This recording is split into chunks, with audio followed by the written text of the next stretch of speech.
It's been a while, Coach. It has, Phil. It's great to be back with you, buddy. Look, the YouTube studios even got festive for us. Happy Hanukkah for those that celebrate. Merry Christmas. Chanukah, happy Chanukah. Yes, Chanukah, Festivus. You celebrate that? You got a nice little setup in your little boat for that? No, but if I did, these dash clips would be all over as 8 days worth of presents. These things are fantastic. They are fantastic. The new partner of the YouTube channel over here, Dash Clip. Quality lifestyle products, wallets, money clips, keychains, hats, and much more to come with your Dash. Every wallet sold gives back to helping men's mental health. That's really important. So helping those with their Dash. Quality lifestyle products producing optimism. So really cool. I'm excited to have them on here. So maybe we can do some giveaways here on the YouTube channel. It's been chaotic, Coach. It's been, whether it be the end of the college football year, Florida State left out, Florida State should have been in, but we're all in on college basketball. Obviously, the news, what's going on with global basketball, you got some fun ones coming up this weekend with Kentucky and North Carolina at the CBS Sports Classic. I know our very own Jack Grossman will be down there. You do some podcast work with him on 68 stuff, so we'll dive into that game. Got some great games going on. You got Kansas, Indiana. You got Gonzaga and Connecticut tonight. 10 o'clock, I believe, on ESPN2 in Seattle. So, I mean, Connecticut just putting out a murderer's row. But I'm glad we're back here. It's been a crazy couple weeks, but I know you're excited to give out some picks and possibly some locks. Possibly. Yes. Time's been listening or watching now because we're trying to get you caught up on everything that's happening in the sports world with that. So what's been going on in Coach's world? Have you just been taking in college basketball through the ether and the matrix, just plugged in nonstop college basketball? Yeah, I got to do my first ESPN Plus game with Bellarmine last week. That was a blast. Looking to do more of those. So that was exciting from actual just being at the game and being able to call it and talk basketball. And then obviously the podcasts that's been going on, but just really just soaking in just some great games, the mid majors and still you're going to see a surprise or two, but there's just, it's a great year for teams to figure some things out as they really get into conference schedule starting just a few weeks away. I hate the term, if it bleeds, it leads, but we got to start here because we are on the campus of the University of Louisville. Jeff Goodman putting out a tweet last night talking about the status of Josh Hurd meeting with players, Kenny Payne, about the future, what's going to decide. I'll get the tweet precisely. So basically what he said last night is that he was expecting a decision to be made one way or another for that. What he was hearing was Josh Hurd was meeting with the players to figure out what the next step was going to be. Louisville AD Josh Hurd met with multiple players today to get his thoughts on Kenny Payne and the entire situation with the program before making a decision. Sources told Jeff Goodman and the Messenger. Source said Hurd was leading toward making a move with Payne fairly soon. That is the quote. But look, I mean, I know you got some friends over there. I know you've worked out over there. I don't want to put you in an awkward situation, but just the week that was, Paul loss. Obviously, people around here coined the term DePaul Day. What transpired at the Arkansas State. I encourage everyone to go back and listen to Bob Albano's opening remarks on the V Show. He did a great job of just kind of breaking down the status of everything. But I know you were on with us yesterday on the drive. Just some reaction to just kind of the week that was and where we are now. It's tough because these are games, right, Phil, that they needed to win. Right. Win these three games, beat DePaul, beat Arkansas State, beat Pepperdine, get ready for Kentucky, feeling good about your team, feeling about what direction you're going, and then you suffer, two, and I don't want to say tough losses, just didn't play hard enough, didn't play well enough, and then you have the distraction of Karan Davis, which again, it's not one of your core guys, and he's hasn't played this year, but it's just because Louisville was waiting so long, or again, I can't speculate who, but waiting to get in front of it. When it push came to shove, when he's at the game. And look, from a coaching standpoint, that's something you got to address and take care of. And, we've seen it ad nauseum. Eric Crawford, his lines about just team rules, all those type of things are important. Well, and look, I want to be consistent with this because I don't want to get lumped in as a KP defender. And I actually kind of hate that term, but I've said multiple times is like, he gets crushed if he does talk, and then he gets crushed when he doesn't.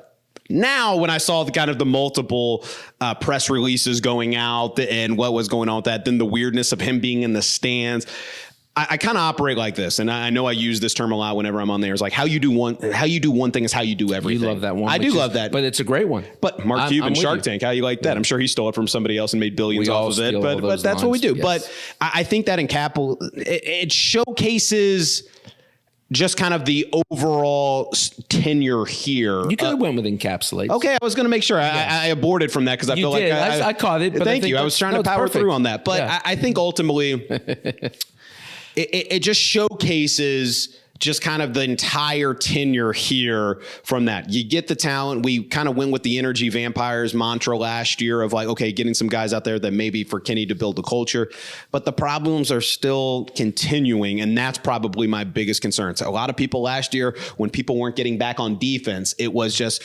well, they got to get the right guys in here. Well, you got a lot of the guys in here that you wanted. And that's probably my biggest concern moving forward of what this is. Look, I have no idea. I have no insight to what Josh Hurt is going to do one way or another.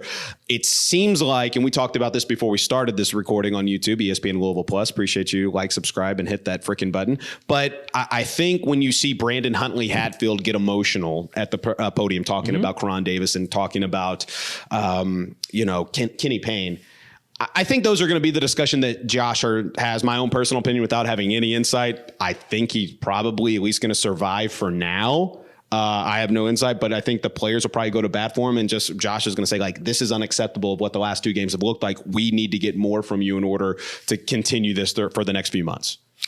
That's one way of looking at it, right? That's possible. Everything's on the table, right? So, you've got the tweets, like you said, about Jeff Goodman, and then what fans are clamoring for to make a change. It's hard for me to speculate. As a former, as a coach, it's tough. You don't want to start talking about who the replacements are and what kind of situation. Can this happen? Can they? The issue I have is the players, and you kind of brought it up, Phil, talking about getting emotional about him. Well, play as hard as you can. I'm not a big believer in coming in the locker room and throwing things and throwing chairs after a game and getting all. Leave everything you have. I mean, to me, that's how you do it. You let your play, let the product do the talking. Well, and I think that's pretty much the biggest problem listening to the postgame shows in our 7A to 7P. God, last night, Ethan and Taylor went to about 10 o'clock, that's not even including the postgame shows. But seeing guys get rewarded with additional playing time and jogging back on defense when, say what you want about Hersey Miller. I know Bob talked about this. I'm not saying he needs to get 40 minutes, but when he went in, he provided a little spark and effort.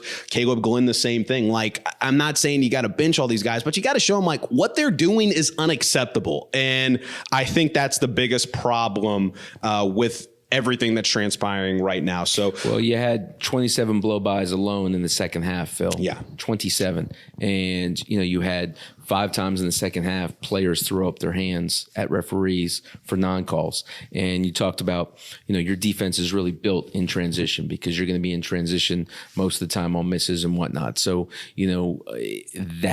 that's a cornerstone, and that's something that doesn't matter what kind of talent you have, because playing hard is a talent. Dash clip. I'm going to take this. Take that, please. Look at that. Put this under your stocking stuffer. So doing great stuff. Big partner. 8 of them for Hanukkah. Hanukkah, yeah. We're finishing up, aren't we? I think we are, yeah. Okay. I saw a giant menorah off Dutchman's Lane. I was like, I wasn't sure it was inflatable. I wasn't sure what night it was. Shout out to all the Greenbergs and Steins out there. Big fans of them. I'm saying that. I got some friends that, that are a part of the tribe, as they say, and Jack Grossman too. Lieberman, Baker, not as much. Let's see. All right, let's go to the games. Pepperdine, I don't claim to know anything about him. However, is there anything you want to see? Regardless, I don't think anything's going to happen today. That's an open-ended, not have the blow-bys and everything like that. But what do you want to see? Because I said this with Paul Rogers filling in for Bob last Friday. I'm glad Bob is back right now. But it's like, I just want a complete game from start to finish. Like, that's what I want to see personally. None of the sulking, like you talked about, complaining to referees, just the complete game and the sense of urgency from start to finish. I mean, what more can you ask for? I mean, that's what you have to see. You talk about consistently defending actions the same way, guys communicating. That end of the floor is paramount for this team to show improvement offensively. Again, just getting good early shots, not bad quick shots, if they're going to be able to push the ball and push tempo against Pepperdine is another team that's going to like to play fast. So a couple of really good guards, but you would think, again, this is a game where talent-wise, and that gap is kind of closed because there's a lot of things that go into talent, Phil, and obviously, like I said before, playing hard's a talent. So if they can just compete and win every individual battle so it becomes a collective win, that would be great. All right, let's switch it up to the teams down the road and up the road. Should be some fun ones. Let's start with Kansas and Indiana, CBS 12:30, 9-1 Kansas, 7-2 Indiana. Who do you like in that game? I would think the Jayhawks. I would too. With Indiana, they're just troubleshooting the basketball, and they're young as well, so they get offensive sensitive. If they're not scoring, they have those lapses, and yeah, I'm a believer of Kansas. Rock Chalk Lieberman over there. All right, the CBS Sports Classic, 5:30, North Carolina and Kentucky. Should be a fun one for a battle of the Blue Bloods right there, I believe. Is Baycott out, I believe? I saw that earlier today. I'm not 100% sure. Right? I'm not 100% I thought I saw that on Twitter that he's going to be out for this game, but should be a fun one. Full post-game coverage coming up on ESPN 680, 105.7 with Mike Gandolfo, Jason Ince, and Zachy C. Maybe James Strebel will call in. Who knows? But for that, who do you like in that game? I just pulled an Adam Schefter. I just looked at my phone and while we're actually on the air. That's okay. I'm doing that right now all the time. Where do you think I get all my lines from and all my stats? I don't have an idea. This Kentucky team, I think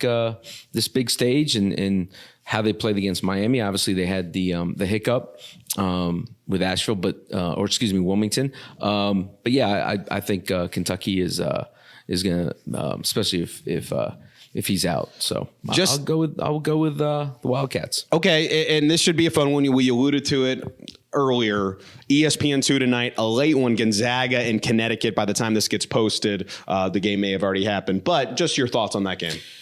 I mean, it's doesn't get better than that, right? Godly, right? That's the good stuff. And then Mart's I think I think he was a little banged up, but I think he's playing for Gonzaga, and then just UConn, just like you said, murder's row, man. That's what you want to see from the defending national champs. That's going to be tested come tournament time. Oh, I mean, they're tough. They still guard. I mean, they look good. Okay, so a fun day of college basketball. I know a lot of the football Freddies out there after championship week were, woe is me. It's just Army and Navy and everything. Fear not. Bowl season starts this Saturday, so you'll be able to watch it and everything and on that. So we'll dive into that. Louisville, obviously taking on USC in the Holiday Bowl. Maybe we'll dive into that next week. Kentucky in the Gator Bowl as well. Any other college basketball games you're looking for? A fun day of hoops that are coming up. You got everyone from LaSalle in Miami, LSU in Texas, Memphis and Clemson, Houston and A&M. It's a sneaky great day, and how could I forget? Arizona, number one Arizona, my love for Tommy Lloyd, as you know, versus Purdue. You talk about the man crush that you have for Tommy Lloyd. It's palpable. Yeah. I might be going to watch the Southeastern Louisiana Lions versus Murray State. They play Saturday at 4. So, I used to coach there. I might just head down there and watch some of my old cohorts get into it with Murray State. Okay. He's the Coach Mark Lieberman. I'm Phil Baker. Reminder, too, our friends over at JD Becker, they want to hook you up. We got a Heisman Cardinal. Sure, let's throw it here. I won't burn my retina from the light that we have back there. So here, you could win this. Look at that thing. Look at that. Our friends over at JD Becker, if you like and subscribe and show on this feed that you are subscribed to this YouTube channel, we appreciate that. On a Twitter feed or X, whatever you're calling it these days. Show proof that you're subscribed to it, and you can win that from our friends over at JD Becker. Perfect for everything coming up this holiday season. Louisville Cardinal Heisman bird, just in time for Christmas and the big game. All right, pop culture time. Did you see Justin Timberlake open up a new casino and he addressed the Britney Spears stuff? I did not. Please. Just enlighten me. Basically everything that's transpired with, last time I think we did this, we played the Michelle Williams audiobook of her impersonating Justin Timberlake. We did. Well, Justin Timberlake apparently said this Cry Me a River was not about Britney Spears. just about a breakup. His side of the story. Look at that. Okay, what's Lieb's lot? What are you watching these days? Slow Horses is back. Okay, is that a new? That's on Apple, right? It's on Apple. Okay. Season 3. Gary Oldman and like I said, iconic performance. Nikki the Boot is a big fan of For All Mankind. I would highly suggest that show as well. Okay. And look, very light fare, very popcorn-esque. If you really just there's a show on HBO called Bookie with Sebastian. I saw that and I thought of you. I watched it, and it's got. Is it a Hugo comedy? From Lost, yeah. It's a comedy. Dark. It's kind of like it's not Barry. Right. What's that? Would you put it in the category of Barry? Yeah, I would. Obviously, not as well written or as good a show as Barry. But yeah, you could put it maybe in that category. I saw that and I thought of everybody at the station. I'm so happy you said that. Yeah, so it's enjoyable. Okay, like I would say, I would give it, a 6.16, which is pretty high on the lead. Decent score for light fare. I'm rewatching The Sopranos. I need something a little bit. Why wouldn't more. you? Well, but I need something a little bit more. No, it's great, but it's like I want to have. It's probably not the best watch before you're going to bed. Just a lot of death and everything. Like I love it, and everybody, the cast is wonderful, but I feel like I'm going to get back into Veep. I watch Veep. That's my go-to. It is your go-to, and you can't go wrong there. I'm a big fan of that. Jonah's the favorite. All right, coming up tomorrow, you got some Saturday NFL games. That's where it begins snowballing. That Vikings and Bengals, both 7-6 teams. That's 1:00. Steelers and Colts 4:30. Broncos and Lions 8:15. Is there any other NFL games? It doesn't have to be Saturday, but Sunday that you're excited for? I know. I'm a Steeler fan, so I'll probably be at the Murray State Southeastern Louisiana game During the Colts game. Okay. Yeah. But, 7-16, both still in the playoff hunt. They're in the hunt, but I don't know how the Steelers are. It makes no sense. Okay, does Liebs have a lock? I don't. Let's go with the Phil's lock for this weekend. You know what? The Santa bet that I think I'm going to go with, and I guess we're going to have to snowball that into something maybe a little bit different. Maybe we'll have to do like the Tooth Fairy bet or something after Christmas comes along, and then he's got a little R&R after. Did you have the under last night in the Raiders and Chargers? No, I didn't touch that game. Yeah. I should have, but I didn't touch that game. But I had the under. Yes. I was terrified to touch it. Let's see. I think with everything that's transpired with the Kansas City Chiefs and everything that's transpired with the Pats, I'm seeing that Kansas City is an 8-point favorite. I think they are going to come out super pissed off. And I understand it's not the same receiving core from everything, but I'm going to take Kansas City in the 8 points there. It's at New England? Yeah. Yeah. I think they're going to be angry from everything that went off. You saw Patrick Mahomes slamming things. But yeah, that was State Farm commercials this week. No. We had some folks from Kansas City that were pretty animated about that. All right. He's the Coach Mark Lieberman. Give him a follow on Twitter, Coach Lieberman. I'm Phil _ Baker. Still working on that double _ Maybe Elon Musk, when he's not scheduling a battle in the Roman Coliseum, can get to it, and maybe he'll change it. And this guy hasn't tweeted since 2010, can give it back to me. But this is where we are. Deal with it. Andrew Bosch producing today's podcast / video podcast, whatever we're calling it today. Reminder, our good friends over at Dash Clip and JD Becker. Appreciate them sponsoring the podcast here. Justin Soforo, you hear that? I believe he's going to be editing this, hopefully. For the Coach Mark Lieberman, happy Hanukkah. For those that are scoring at home, I know listeners and viewers love when you say that. Merry Christmas. I'm Phil Baker. We'll talk to you next week. Like, subscribe, and hit that fucking bell.